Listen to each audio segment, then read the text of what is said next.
Good evening, my friends. This is Tausif, and I am happy, very happy, to be back with another live stream. And this is my second live stream today. And so, there's a lot to talk about, and I've said this before. There's a lot to talk about, and I feel like I could be live streaming throughout the day. There's so much going on, a lot of good things going on. Okay. I mean, yes, we have big challenges, but a lot of good things are happening when you look at President Trump and how he's handling international relations. International relations, that is President Trump's that's where we see President Trump really seeing tremendous success in international relations. And so that's why on this beautiful Saturday, I'm doing a live stream again, and so wonderful to see Claudia Greenwood. Wow, Claudia, it is so amazing to see your name pop up. I feel like it's been such a long time. Claudia is here, and our friend Richard Miller is here, and our friend Frank is here, and I'm sure that others will also be joining. Claudia, welcome. Claudia, so great to see you. It's been a while, but I'm doing live streams again. I've been doing live streams every day for several days now, over a week, maybe 2 weeks. I don't know. I'll have to go back and look. But it's so good to see you all. And this is my second live stream today, like I said. And there's so much going on. So President Trump has arrived in Asia. He is in Malaysia. And I am so happy. I was just watching the welcome ceremony live right before I started this live stream. I was watching it on my laptop, on the internet. President Trump arriving in Malaysia and, climbing down the stairs, shaking hands with the Malaysian leader, and red carpet, grand ceremony, lots of music, and President Trump was there. He was walking, he was in great mood. And in fact, if you have not seen this, I gotta point this out. This is already viral, this video clip, so you have to check it out. I think you're gonna see it. It's gonna be all over the internet. It's going to be all over the internet. You're going to see this if you have not seen this.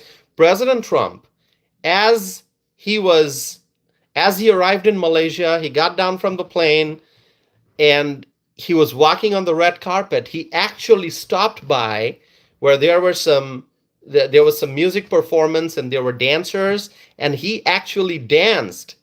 He danced. This just happened as President Trump arrived in Malaysia. This video, my friends, let me tell you, this video is already viral. This is already viral, okay? I saw that one of the news outlets posted it, and within like 4 minutes, they had 100,000 views, okay?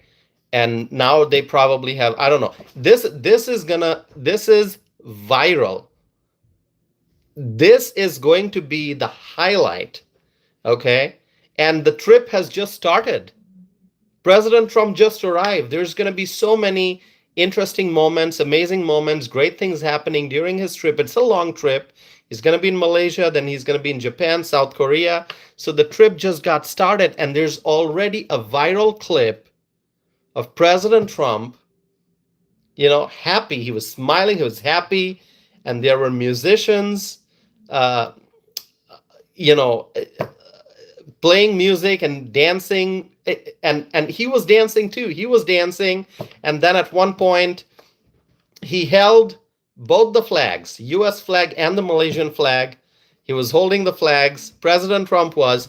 And my friends, I am so proud.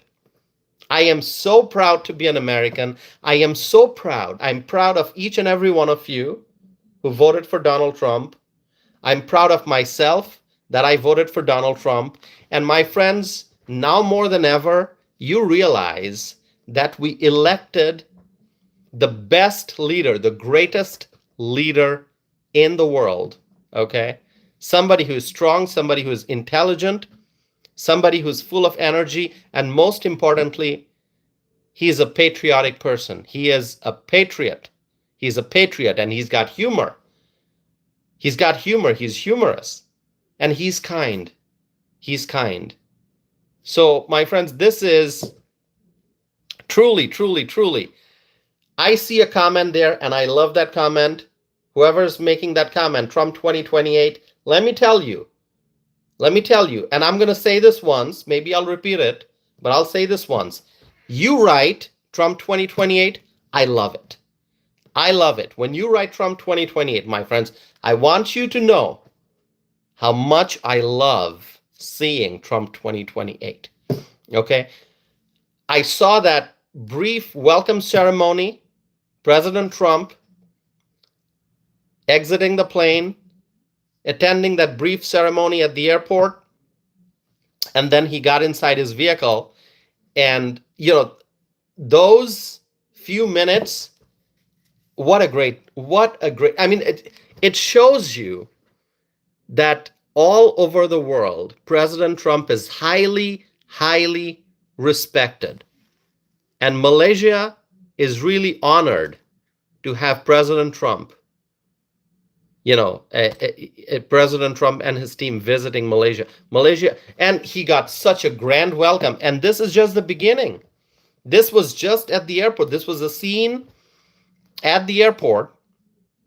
And so just imagine, what else are we going to see? What else will we see? Grand welcome. It's going to be an amazing visit. So, my friends, let me also tell you, even before President Trump got to Malaysia, on his way, the plane, Air Force One, has to refuel. You understand that, right?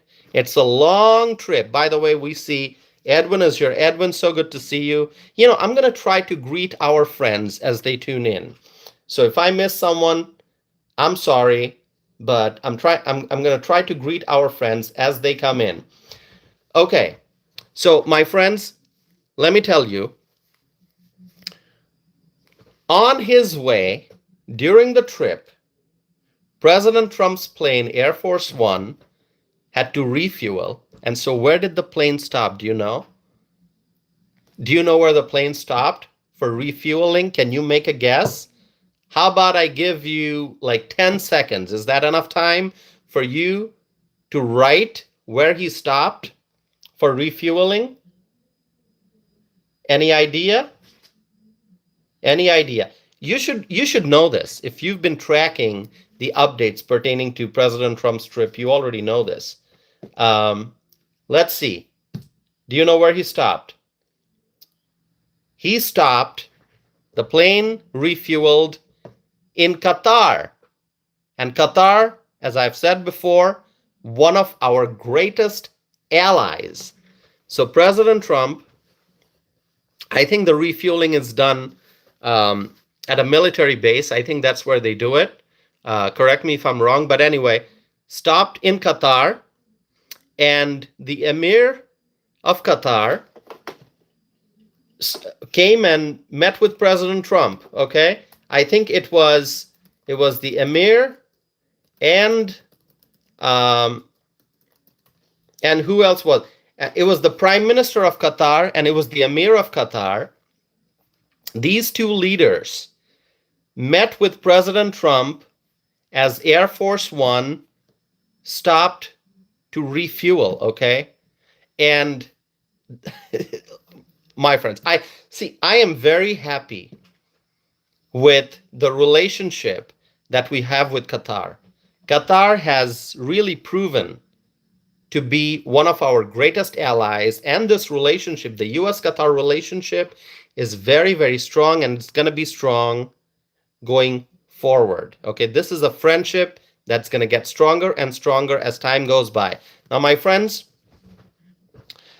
I'm going to be talking about something else. I'm going to be talking about Kim Jong-un, the North Korean leader.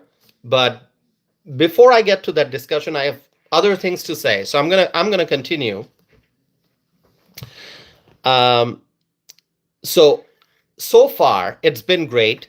A stop in Qatar, meeting with the Emir of Qatar and the Prime Minister of Qatar, and then President Trump arrived in Malaysia, got a grand welcome, and the trip just started. So I'm probably gonna be up all night just watching the updates, just watching all the news, all the updates coming out of Malaysia.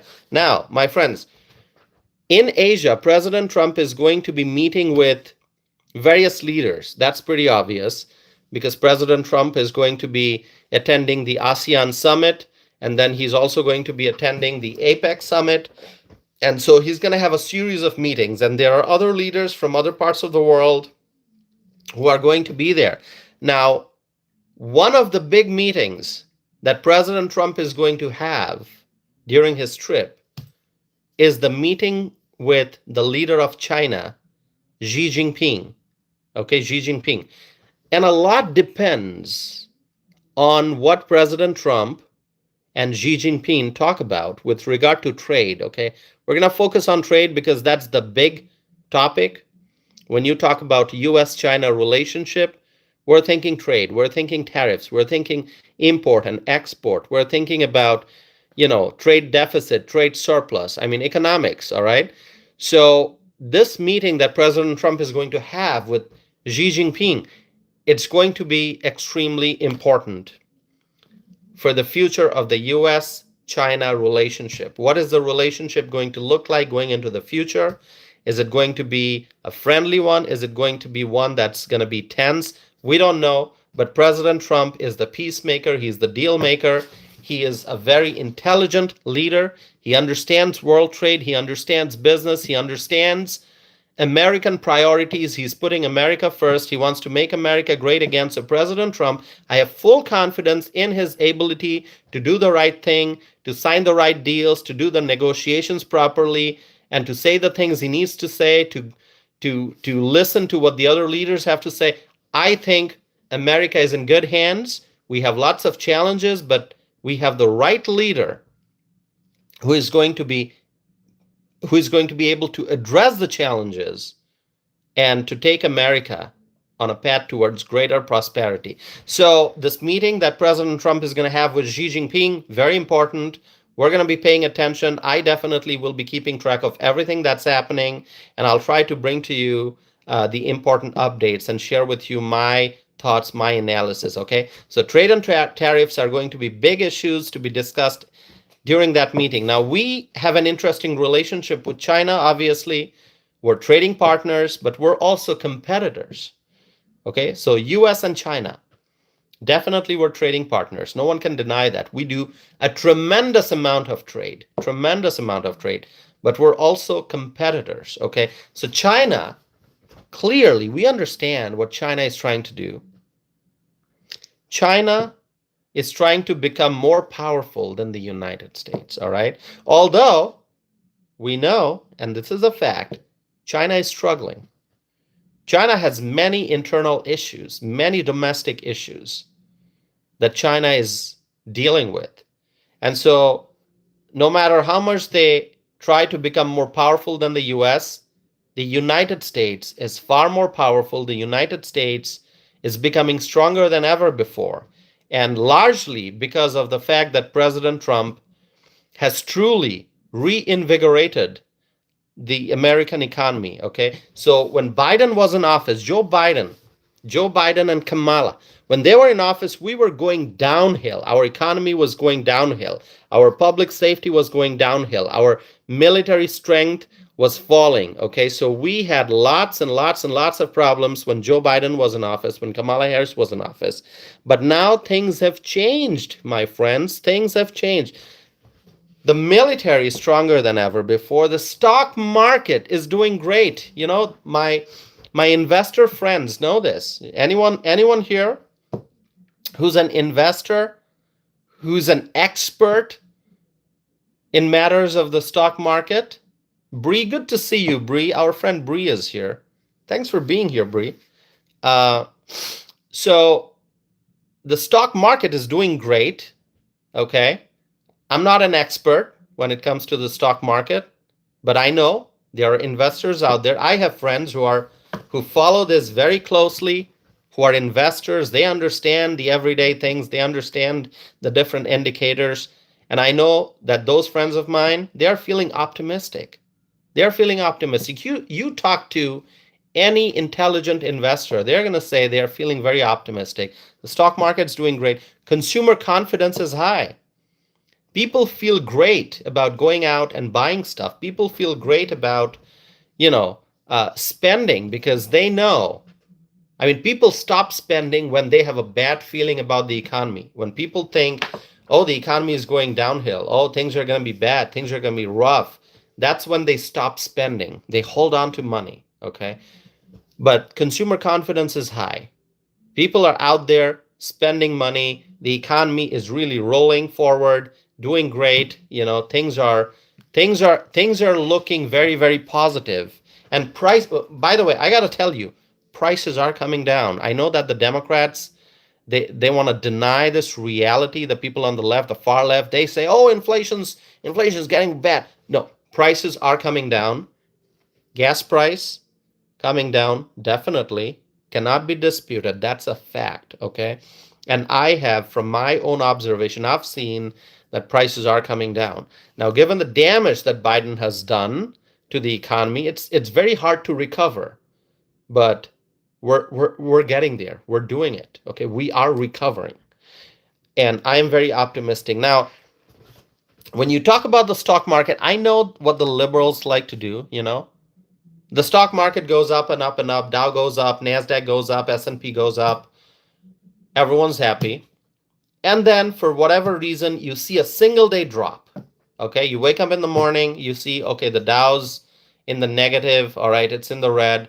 Oh, at the end of the day, we've had a drop. And the liberals just start screaming and shouting, oh, the stock market's going down, it's Trump's fault, blah, blah, blah. They do that. That's what the liberals do. They just wait. The far left, the liberal activists, and even some of the investors who, for whatever reason, they love Biden. There's a small percentage of them. They love Biden. They love the Democrats. You know, they just wait for an opportunity to try to portray a negative picture. They'll say, "Oh, look what just happened. You know, the Dow is down 300 points. It's such a bad day." And you know, blame Trump, blame Trump. You know, we've seen those drama. Okay, we're used to that. Nothing new. That's what the radical left does. That's what the Democrats do.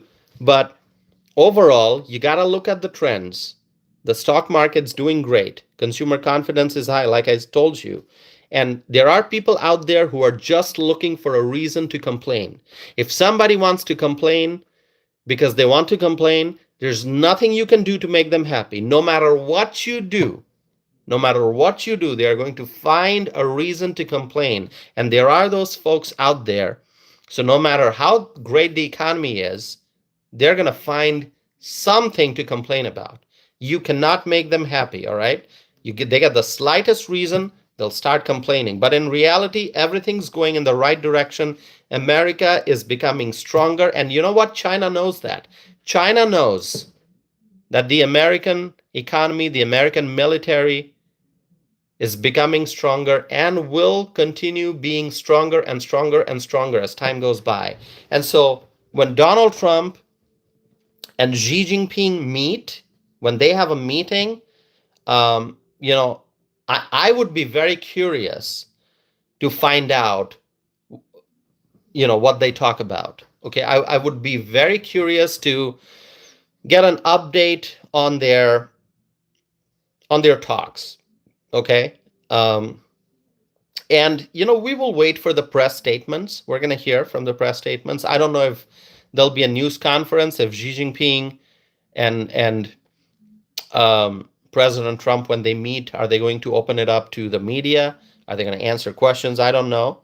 But anyway, whatever updates we get, especially updates coming from the Trump team, from the White House, we'll wait to hear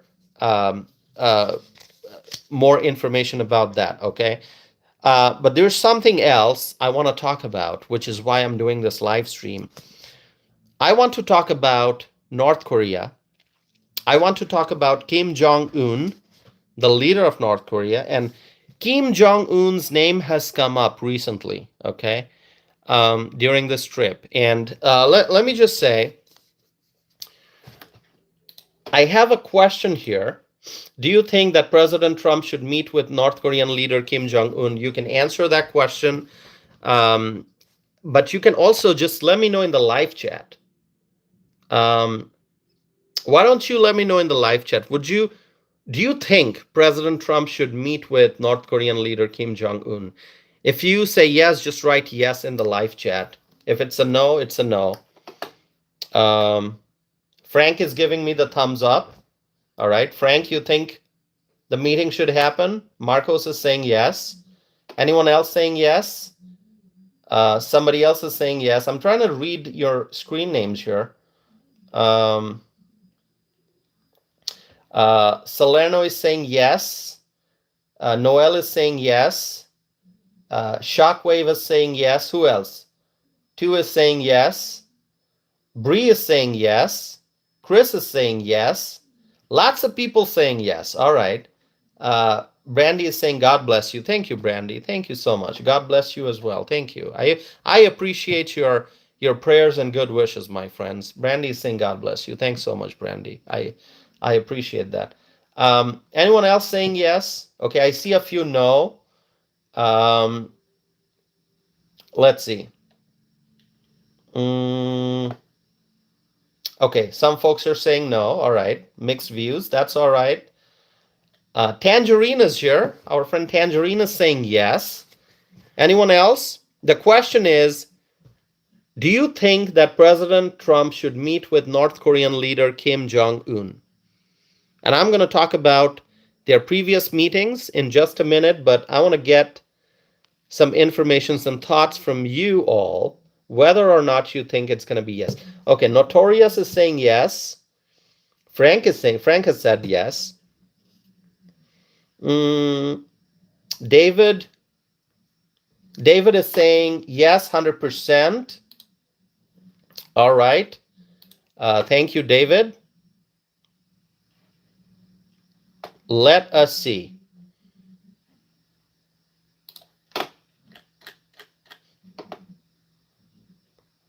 Others are saying yes also.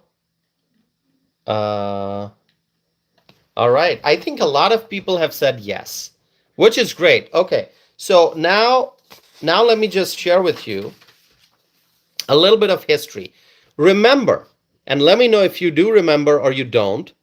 Remember, it was during President Donald Trump's first term in office that he met with North Korean leader Kim Jong-un in person. Do you remember that meeting? This was in 2018. They met in Singapore. Anyone from Singapore here? I know there are people from different parts of the world watching this live stream. Is there anyone from Singapore who's here? Anyone from Singapore? Anyway, let me know. It was in 2018 that President Trump and Kim Jong-un met in Singapore, and it was a historic meeting. And there was a statement that the White House published back then, and I'm going to read to you that statement, okay? It's on the White House website. You can look it up. It says, President Trump and Chairman Kim Jong-un conducted a comprehensive, in-depth, and sincere exchange of opinions on the issues related to the establishment of new U.S. and DPRK relations and the building of a lasting and robust peace regime on the Korean Peninsula. President Trump committed to provide security guarantees to the DPRK, and Chairman Kim Jong-un reaffirmed his firm and unwavering commitment to complete denuclearization of the Korean Peninsula. This, my friends, was a statement that was published back then after President Trump and Kim Jong-un met for the first time back in 2018. Now, it's just hard to believe how many years have gone by since then? I mean, if you think about it, 2016 feels like yesterday, and 2018, it's like I cannot believe here we are in 2025, and not just 2025, we're approaching the end of 2025. We're almost at the end of October, and we got 2 months left after that, just November and December, and then we're going to be in 2026. So it's hard to believe how many years have gone by. But this was back in 2018 when this statement was published, and definitely it was published after a very productive, very, very fruitful meeting. By the way, my friends, for those who are here for the first time, and I know a lot of people are here watching for the first time, maybe they just discovered this channel, they tuned in for the live stream. Will you please subscribe? I would appreciate that very, very much. Please subscribe, okay? Please subscribe. That's how you support this channel. Doesn't cost you a penny. Doesn't cost you anything. You just hit the subscribe button to stay in touch with me, okay? And to turn on the notifications so that you can tune in for the live streams when I do live streams the next time, because I do a lot of them. I do live streams every day. This is my second time today. So anyway, after the 2018 meeting, the two leaders met again. President Trump and Kim Jong-un met again. This time it was in Vietnam. This was in February of 2019. All right, remember February of 2019. Who remembers 2019? I mean, all you got to remember is it was pre-COVID outbreak. 2020 is when the world changed, okay? Lots of bad things happened in 2020, especially November. You know, who knows what happened in the November 2020 election? You know, it was, I still have so many questions about the 2020 election, all right? All right, do you think Biden actually won? Huh? Anyway, I'm not going to get into that. So 2020, the world changed. 2021, the most awful administration came to power, the Biden administration. And 2021, 2022, 2023, 2024, people suffered in every possible way. The economy went downhill. Prices went sky high. Gas prices went sky high. Everything, just complete devastation in the economy. So if you think about 2019, that was a good time. 2018 was a great time. 2019 was a great time. President Trump was in the White House. And in 2019, there was the second meeting between President Trump and North Korean leader Kim Jong-un in Vietnam this time.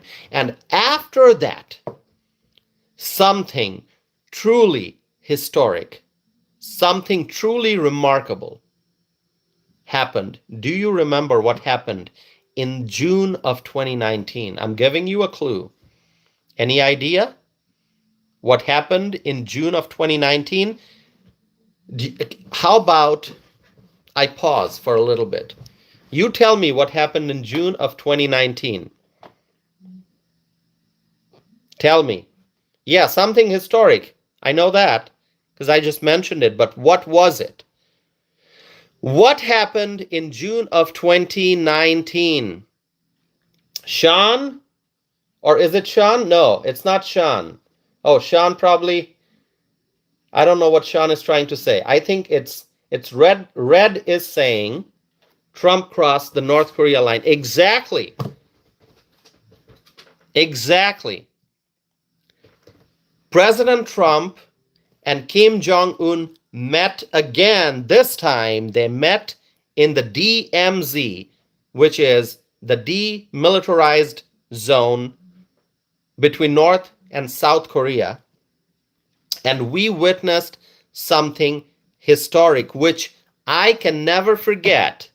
I can never forget. As Red wrote, in short, I'm going to be giving you the details here. President Trump became the first sitting American president to set foot in North Korea. Eric, good to see you, Eric. Thanks for being here. It was one of the greatest moments, I think, of President Trump's first term in office, not only did he have a series of meetings, in 2018, 2019, and again in 2019, a series of meetings with North Korean leader Kim Jong-un, but President Trump became the first sitting US president to set foot in North Korea. President Trump walked into North Korea. He and Kim Jong-un. That's probably one of the greatest scenes from President Trump's first term in office. One of the greatest scenes, one of the most remarkable things to happen in international politics ever. I mean, you talk about international politics. You go through the history of international politics. That was one of the greatest things to happen. Okay? The greatest thing, I think, was when President Trump signed the Middle East peace deal. That was the greatest, obviously. And it happened just this month. We're still in the same month, October, when President Trump signed the Middle East peace deal in Egypt. That was probably the greatest. And one of the greatest in the list of the greatest things to happen, this was obviously in the first term. One of the greatest things, one of the greatest scenes in international politics was when a sitting US President, Donald Trump, set foot in North Korea. Okay? And I hope you remember that. I mean, if you've seen those images, you cannot forget. And if you have forgotten, I recommend you go and look at that video again. It's one of the greatest video clips you'll find from President Trump's first term in office. I mean, it just shows that President Trump, what he does, it's not business as usual. He's brave, he's strong, and he can truly deal with leaders from other countries, whether those leaders are from friendly countries or not friendly countries. President Trump is able to talk to and to deal with any leader from anywhere in the world. He is the greatest president in American history. Would you agree with me when I say that? So, my friends, now there are questions about whether or not we might see another meeting between President Trump and North Korean leader Kim Jong-un. Are we going to see another meeting? President Trump just arrived in Asia. He is in Asia. And President Trump is going to be in Asia for a few days. That's right. Is it possible during this trip to Asia that these two leaders may end up meeting again? They have met 3 times in the past. Can they meet again? Is it possible? Perhaps a meeting could be arranged. I don't know. But the question has come up. And the reason why we are talking about this possibility, just give me a second, my friends. I got to check a screen here. By the way, if you have not subscribed to my channel, please do so. I would appreciate that. When people subscribe and they stay in touch with me, I just feel great. I want to grow this community. And so if you would please subscribe, I think it'll be amazing. That way you're supporting this channel and you're becoming a part of the community. So let me continue. The reason why we are talking about this possibility, the possibility of these two leaders meeting again, is because of the fact that President Trump, while traveling to Asia, he spoke with members of the media, like he does very frequently, and President Trump very clearly expressed that he is open to the idea of meeting Kim Jong-un again, 100%. President Trump says that he'd be open to it. President Trump said that he got along very well with Kim Jong-un, and President Trump highlighted that he has a very good relationship with Kim Jong-un, and President Trump also said that North Korea is a nuclear power. President Trump also said that he knows everything about North Korea, okay? Obviously, because US intelligence is strong, so President Trump does know everything about North Korea, okay? I think that's very obvious because of US intelligence. And President Trump, when he said that he's open to it, that he's open to the idea of meeting Kim Jong-un again 100%, by saying that, with his statement, President Trump is generating a lot of anticipation. There's a lot of speculation going on right now. If you go online, you're going to see a lot of discussion happening right now about whether or not President Trump and Kim Jong-un will meet again. Maybe during this trip. It's possible. And here's what I think. I'm going to share with you my thoughts. And you can let me know if you agree or you don't, okay? I'm not saying you have to agree. But I'd appreciate if you let me know what your thoughts are. Give me a second here. All right. So, hold on a second. So, here's what I think. I think that for greater peace, leaders must talk to each other. Dialogue is important. Leaders must talk to each other for greater peace. Okay?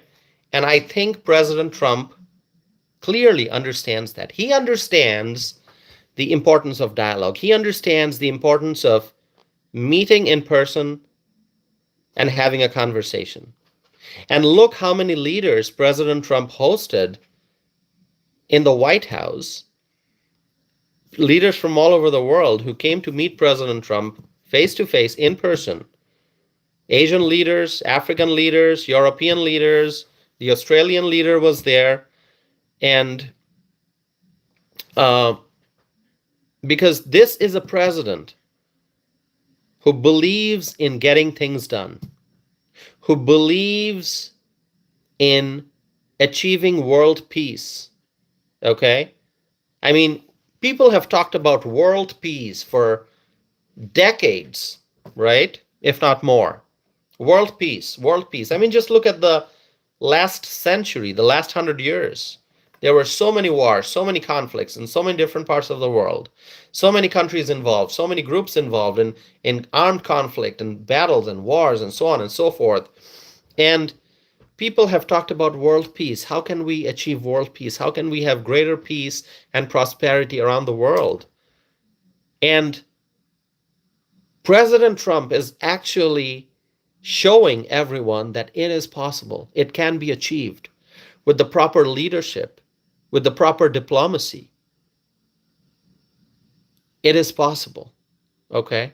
And so President Trump understands the importance of dialogue. And, you know, if you think about it, it's always easy to find a reason to not talk with someone. I mean, just, you don't have to think about international politics. You just think about everyday life. I mean, you have a family, you have relatives, you have friends, you have coworkers, you have neighbors, you have people you know, people you see in everyday life, people you interact with. And, you know, among all the people, there are people who you love, there are people who you like, there are people who you don't have a strong opinion either way, you don't like, you don't dislike, and there are people who you strongly dislike, okay? Now, you can always find a reason to say, oh, I don't want to talk with that person. I don't like that person. I don't want to talk with that person. It's always easy to say that. All right? You don't like someone, you don't talk with that person. But you know what, my friends? A person who has a good heart, a person who has common sense, a person who understands reason, a reasonable person, a person who understands morality, a person who understands humanity, a person like that would always be open to talking to other people. People who you love, people who you don't love, people who you like, people who you dislike. You should be open to talking to everyone. Okay? We're all human beings. We're all human beings of flesh and blood. And in real life, you can just say, I don't want to talk to that person. I don't want to talk to that group of people. Oh, I don't want to talk to, you know, him. I don't want to talk to her. I don't want to talk to, just pick someone and you can say, I don't want to talk to that person. But why not? We're all human beings. We're all living on the same planet. We breathe the same air. We're all human beings of flesh and blood. And it's best to talk to people just for the sake of humanity. Talk to people. And when you are thinking about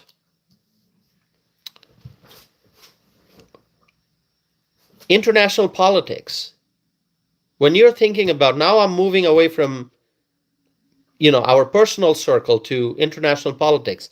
When you're talking about international politics, a country's leader has to talk to the leaders of other countries, even if they are not on the same page, even if the two countries had conflicts in the past, even if the two countries have ongoing conflicts and issues. It's still important to talk. It's important for the leaders to talk. You can't just say, oh, we're done with that country. We're not going to talk to them. We're not going to do it. I mean, that's the easy way out. And that's what a lot of leaders have done in the past. I mean, look at Joe Biden. Did he really put any effort in having any meaningful conversation with other world leaders, other leaders from other parts of the world? Yeah, we know that he met with, prime ministers and presidents of other countries who are sort of our allies. But did he really reach out to talk to the leaders of countries that we don't view as allies? I mean, President Trump did that. North Korea is not our ally. North Korea is in our list of adversaries. We know that. That's the established view, that North Korea is an adversary. But President Trump met with the leader of North Korea, not once, not twice, but 3 times, which I just mentioned. 2018 once, 2019 twice. He went so far that he set foot in North Korea. This is diplomacy. This is how you solve problems. You can just label a country as an adversary and just seize all communication. Just say, we're not going to communicate with them. We're not going to talk with them. That's it. That's easy. That's less work. It's easy to say no. Oh, I'm not going to talk to you. That's it, done. The easy way out.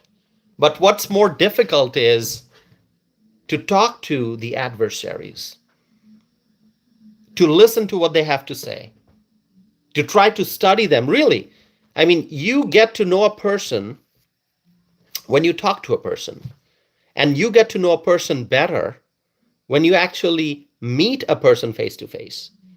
This is why world leaders, they meet with each other. That's why so many leaders of foreign countries have, came to the United States to meet with President Trump. That's why President Trump went on international trips to meet with other leaders. And he's doing a trip right now in Asia.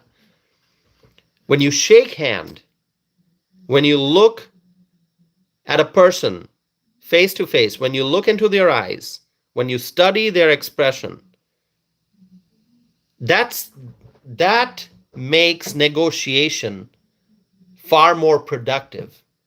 And that is a fact. I mean, if you're saying, Tosif, whatever you're saying is a lie, we don't want to listen to you, just stop it. If that's what you think, I cannot change your mind. But if you really, if you're really honest with yourself, you're going to realize that what I'm saying is true. Okay? What I'm saying is true. This works in personal life. This works in international politics. You sort things out first by talking, and then, if possible, by meeting. Meet face to face. Sit down. Have a conversation, person to person, human to human. Try to resolve differences. You may not solve all the problems, but you will make progress. And that's a good sign when you do that. At the end of the day, we're all human beings. No matter which leader you're talking about, which prime minister, which president, which foreign minister, which secretary of state, which diplomat, which ambassador, they're all human beings. Okay? They can talk. They can talk. Maybe they speak different language, but people can talk. Okay? So, my friends, President Trump understands that, and that's why President Trump is open to talking to people. And sometimes you know that the other person is just too stubborn and does not have an open mind, and maybe the conversation will not be productive. Maybe you're not going to reach a reasonable outcome. That's all right, but you've still tried. You've still tried, and that's important. So, I mean, just think about it. Vladimir Putin, the Russian leader, the Russian president, he is someone who is extremely difficult to deal with. This is one foreign leader who is extremely difficult to deal with. Okay? It's very difficult to trust him. He can say one thing, then he'll do something else.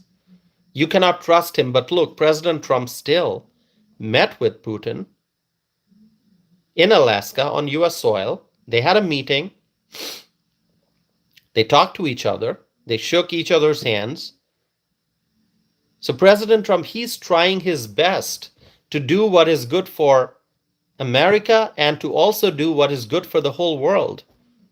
If the Ukraine-Russia war stops, the whole world is going to be better off. Okay? I mean, Ukraine and Russia, far, far away from here.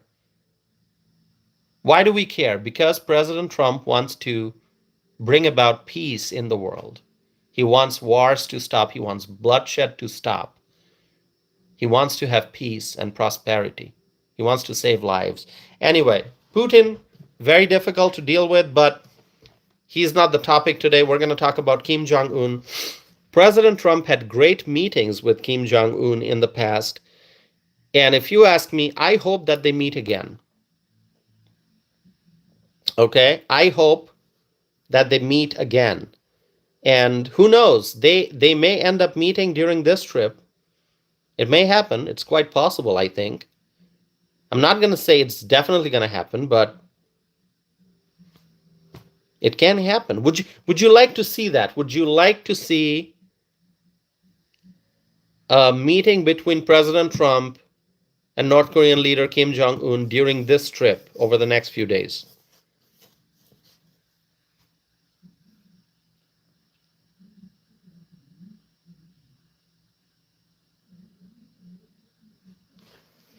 Logan says sure. Okay. Bree says yes. Wonderful. So, my friends, going to Asia, I mean, it's a long trip. By the way, I just see Laura's name pop up. Laura Floyd, our friend from Texas. Laura, so wonderful to see you. Wonderful to see our friend Laura. Just say hi to Laura, everyone. Laura has been supporting this channel for many, many months, for over a year. I mean, Laura started watching these live streams since pretty much when I started doing these live streams since the the beginning. Um, Laura, thank you for being here. And Laura is from what you might call the most amazing state, Texas. Can we say that, Laura? Freshly is here, our friend Freshly from New York. Freshly, good to see you. That's our friend Jake, goes by the name Freshly from New York. Yeah, I mean, would you say Texas is the greatest state? Our friend Kay Cooper is also from Texas.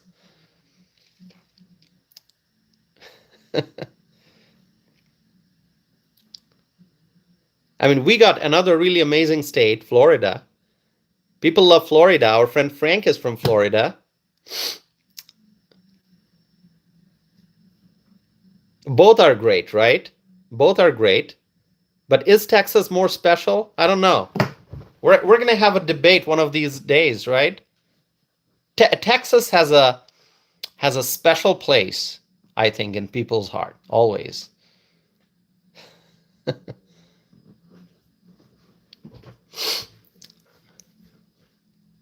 Let's see. Laura says, hello to all the wonderful people. Thank you. We love Florida. We love Texas. We love all American states. Some states are in a very difficult situation because of Democrats, like California. California, what an amazing state. But look what the Democrats did to California. And hopefully we'll be able to change that. You know, it's going to require a lot of work, but hopefully we'll be able to change that. Hopefully we'll get Republican leaders elected in California. It might take a while, but, you know, nothing's impossible. The Democrats ruined California. Yeah, Logan says, ruined California. That's what Logan says. Yeah, that's what the Democrats did. They ruined California. But, I mean, it's people there are suffering. And, yeah, it's really sad what's happening to California. All right. Okay, my friends. So I strongly believe, hold on a second. All right. By the way, those who have not subscribed yet, please do so. Subscribe, and be a part of this great community that we have. All right, so my friends, going to Asia, it's a long trip, okay? Very long trip. And because President Trump is in Asia right now, the goal is to make sure that the time spent in Asia is spent in the most productive activities, okay? I mean, after such a long trip, you want to make sure that the time spent there is well spent.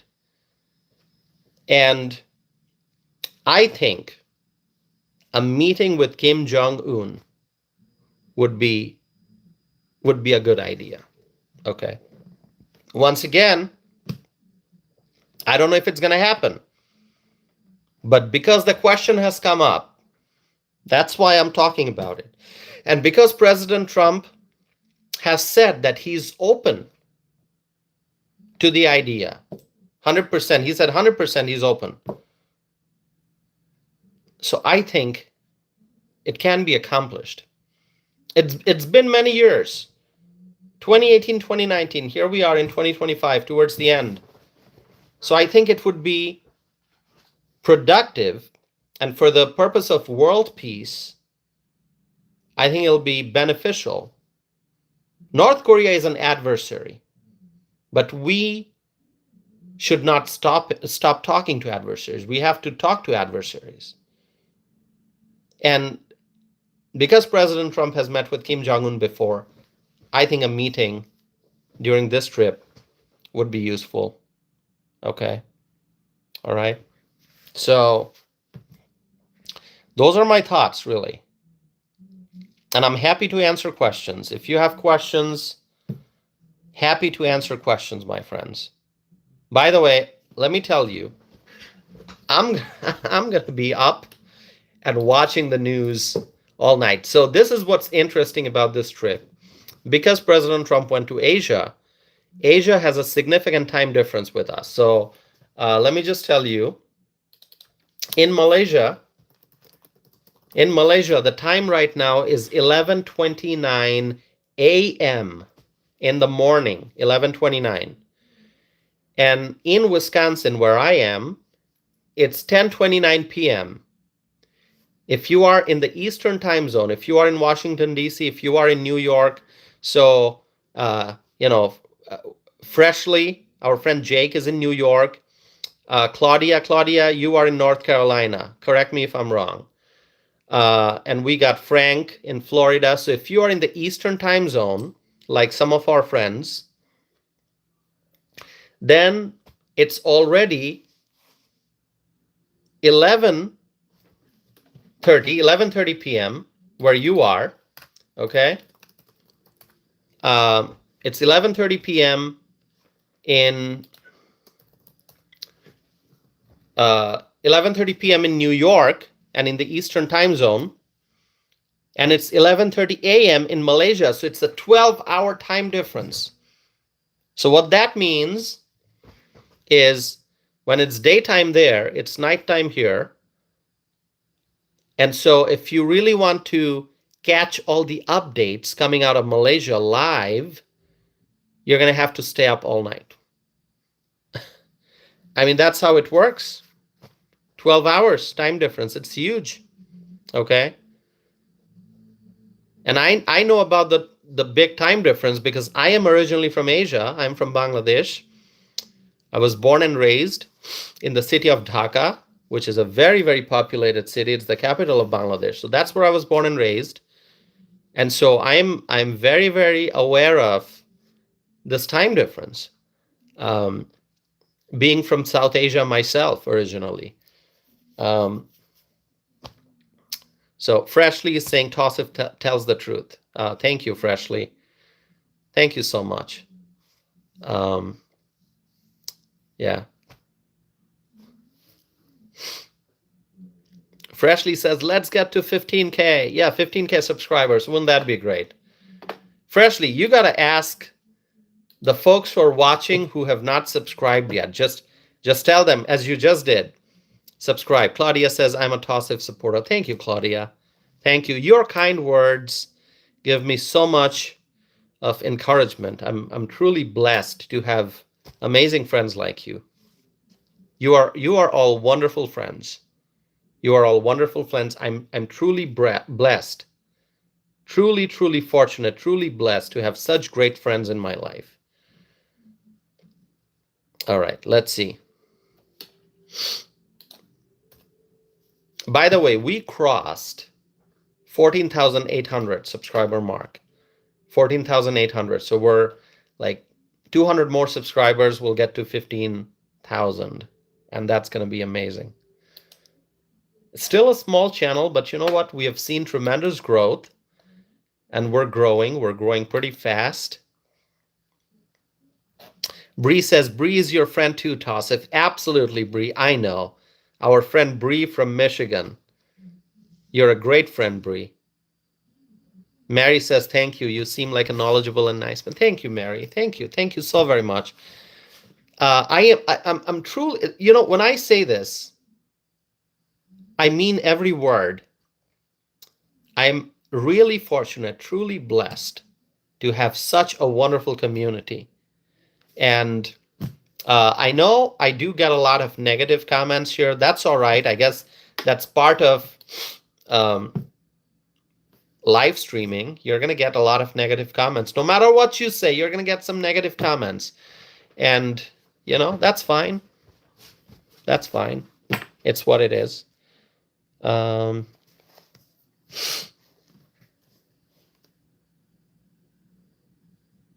right. Let's see. If you have meaningful questions for me, you can ask me.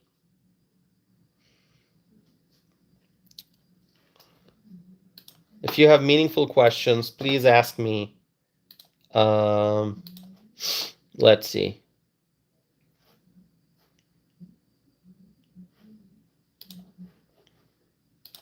Hold on a second. Wow, 238 people still here watching. That's great.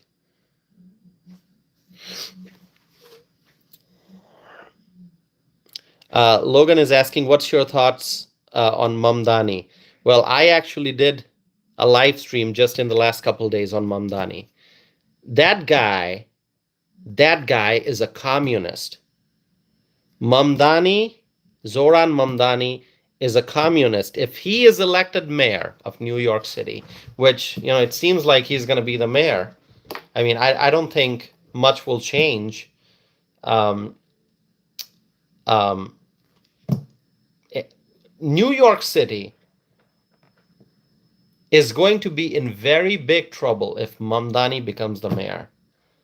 I mean, the kind of difficulty the New York City economy will be in, you can't imagine that now. It's going to be real bad. Okay?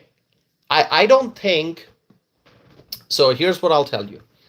I don't think there's a way to describe the intensity of the problems, the economic problems that New York City will face, the economic problems, how severe the economic problems will be in New York City. It's hard to describe. Okay, but if Mamdani gets elected mayor, which it seems like he will be, the next few years will be extremely difficult for the New York City economy. Okay, if you are a small business owner in New York City, if you are a property owner in New York City, if you are somebody who's trying to raise a family in New York City, life's gonna get very, very tough. Okay, Mamdani portrays himself as this, oh, I'm this kind person. I'm gonna solve your problems. You've been facing so much of injustice. Don't worry. I'm here. I'm gonna fix your problem. No.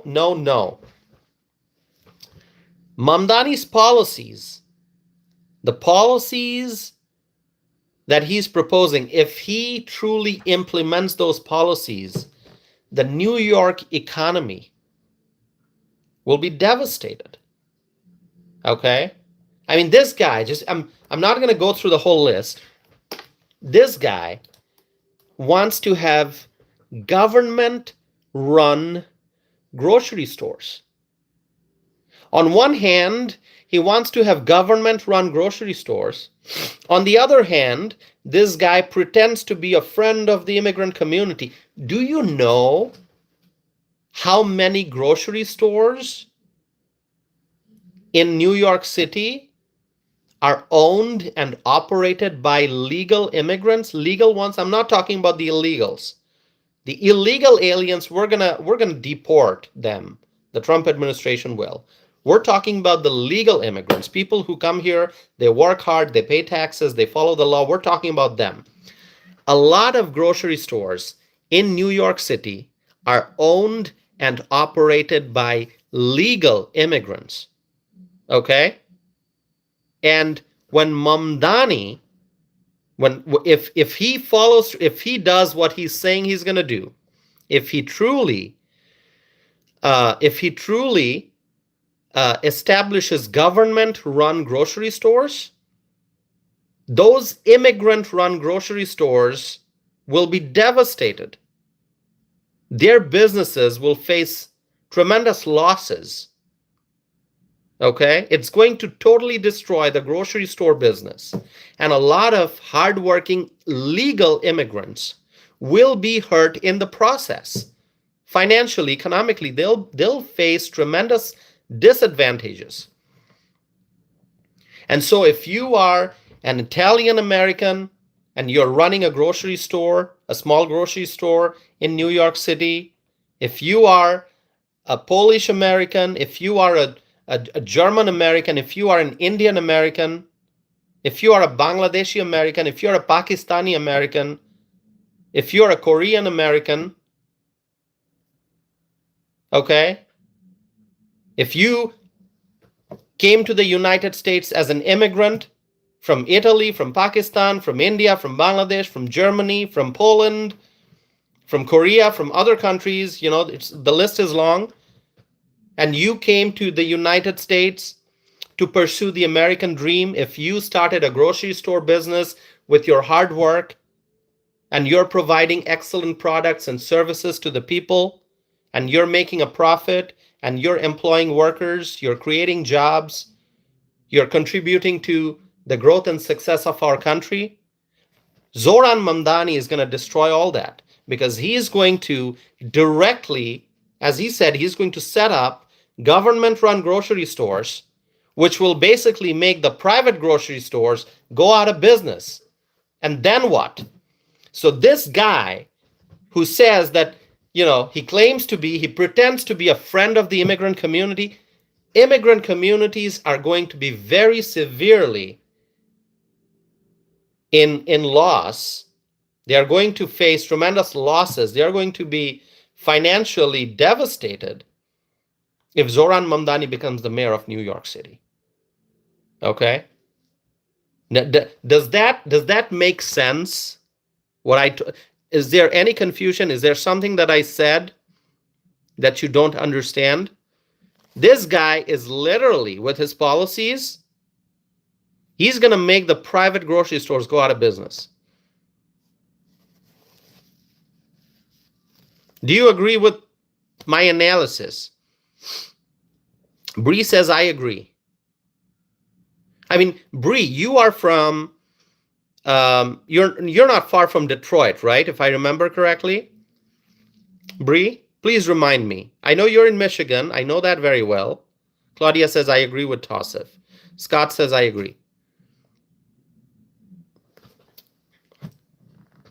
Bree is close to Detroit. So Detroit is another city where there are many immigrants. And once again, when I say immigrants, I'm talking about the ones who are here legally.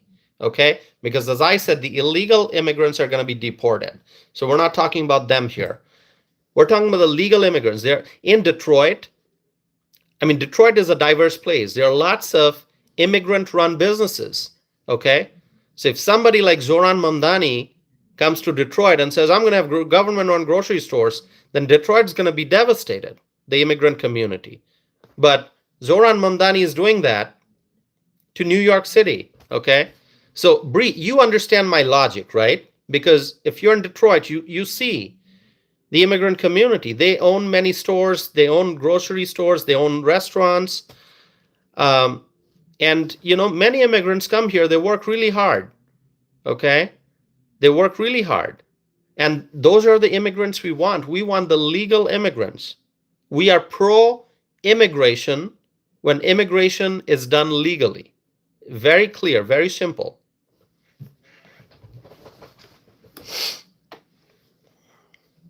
By the way, if you agree with my viewpoints, just make sure you subscribe.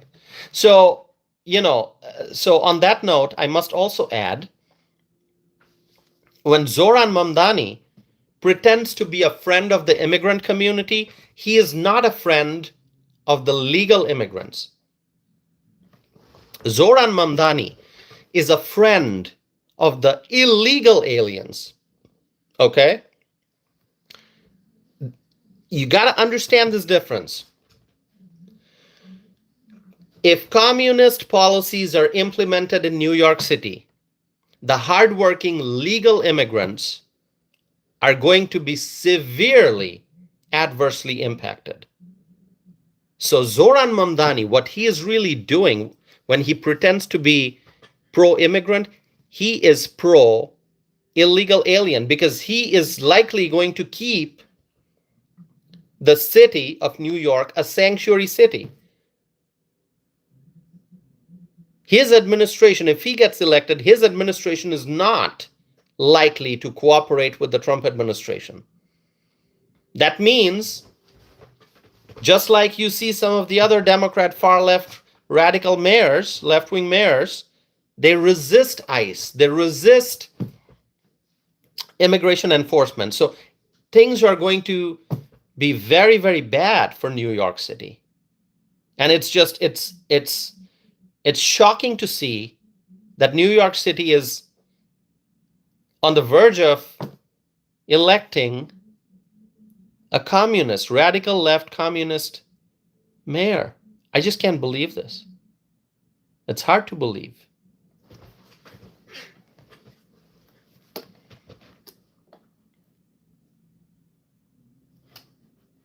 Let me see some comments here.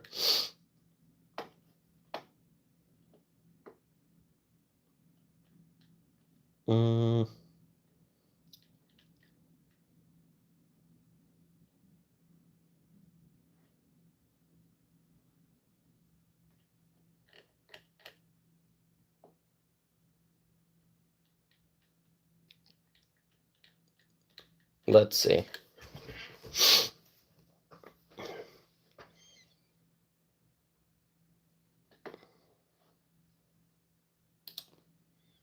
All right, my friends. Who's here for the first time? I usually ask that question because I want to know who's here for the first time. If you would let me know, that'd be great. Logan says me. Thank you, Logan. I hope you're going to keep coming back and being a part of this conversation as we move forward. Chris is saying me. Sophia is saying first time. Thank you, Sophia. Thank you, Chris. Tyrek, is it Tyrek? Is saying me. If I mispronounce your name, I apologize, okay, in advance. Travis is saying, Travis, it's your first time too? All right.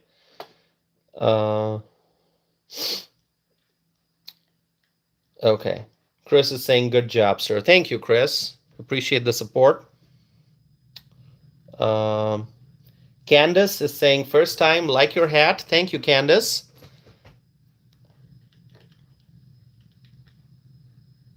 Tyreek. Okay, it's Tyreek. Tyreek. Thank you, Tyreek. I'll remember that. Thank you.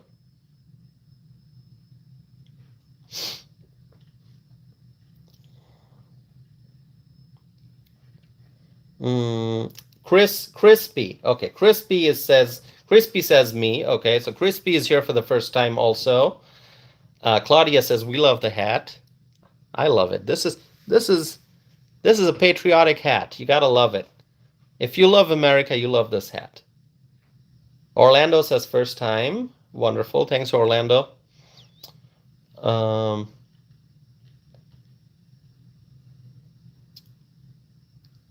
Let us see. By the way, anyone here from Wisconsin? I'm just curious. Anyone here from Wisconsin?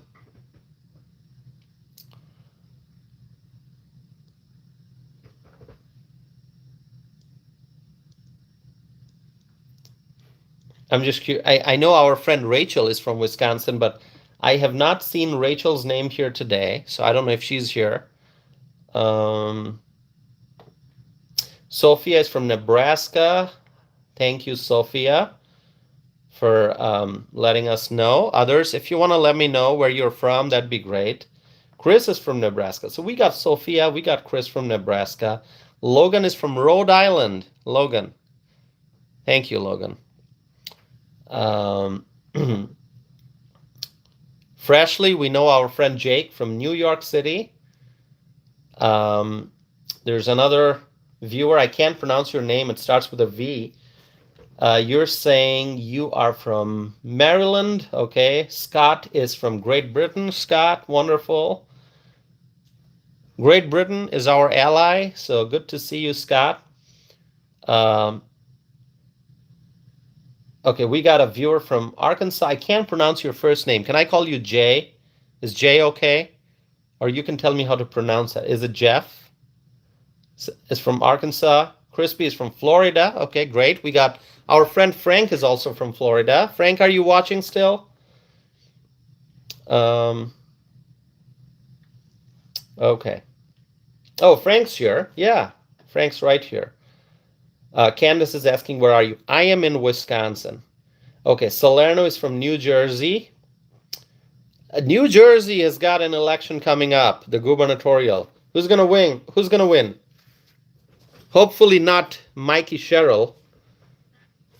New Jersey, if you are watching from New Jersey, to the people of New Jersey, You have an amazing opportunity in front of you to elect a Republican governor. Don't miss that opportunity, New Jersey. I'm talking to you, New Jersey.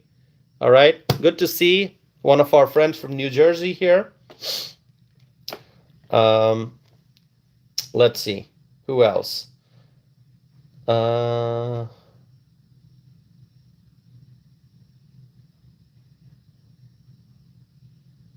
All right.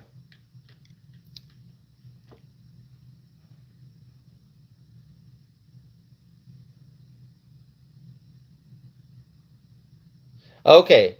Jay. All right. Jay is actually Chris. Okay. Chris is from Little Rock, Arkansas. Chris, you're from Jay. Oh, so Jay, are you saying you're from Little Rock? Is that what you said? No, wait. I gotta go. Oh, you're from. Okay, so Chris is from Arkansas. Jay is from Little Rock, Arkansas. Okay.